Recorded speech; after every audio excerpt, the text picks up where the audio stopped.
Good morning, everybody. Welcome to Second Cup of Coffee. Pastor Tom with you. We are on week 2 of our series, Identity. Last week, we looked at how your enemy will overstate their identity and understate yours to get you into a place of being more easily defeated. The enemy does that by selling you a piece of the truth and then twisting it so that you're less than. We saw that with Goliath saying, you are the servants of Saul. Well, now that is technically true, he's understating who they are as a whole, and that's part of the armies of the living God. So this week, we're going to look at how David responds to that, how his perspective is the proper perspective because he's putting the enemy in proper perspective, and it doesn't look as daunting as it does to everybody else because he's walking in his right identity. You see that in 1 Samuel 17, verse 26.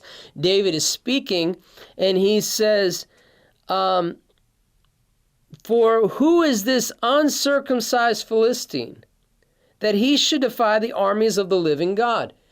Do you see, in comparison to last week, you're going to have to watch last week's on our app, on our YouTube, on Facebook, to see that the Philistine, Goliath had said that, here I am, a Philistine, and you're servants of Saul. And now David's saying, hold on, no, you're just some uncircumcised Philistine, which means you're not at the same level as us.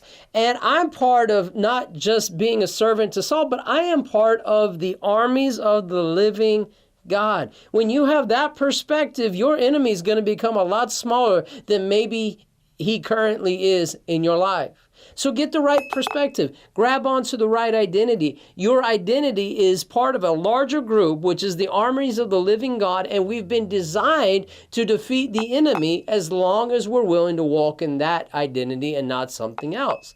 So I really want you to grab a hold of this. Sometimes we're losing not because we don't have things that are access. It's not that it's not accessible to us. It's that we don't recognize what's accessible to us and walk in that. We don't need to be afraid and hiding when the voice of the enemy comes. We need to recognize our identity and say, who are you? I know who I am. And I'm going to run out to meet you, which you would see with David if we were going to go that far into this. And I'm going to come equipped with everything that God has put into me as part of this larger army. And I'm going to defeat you. Grab a hold of that. Walk in your identity. Because when you do, you're going to see greater victories. And you're going to see them come more often. Hey, we love you. Glad that you joined us. If this meant something to you, please share it. It might mean something to somebody else. God bless you.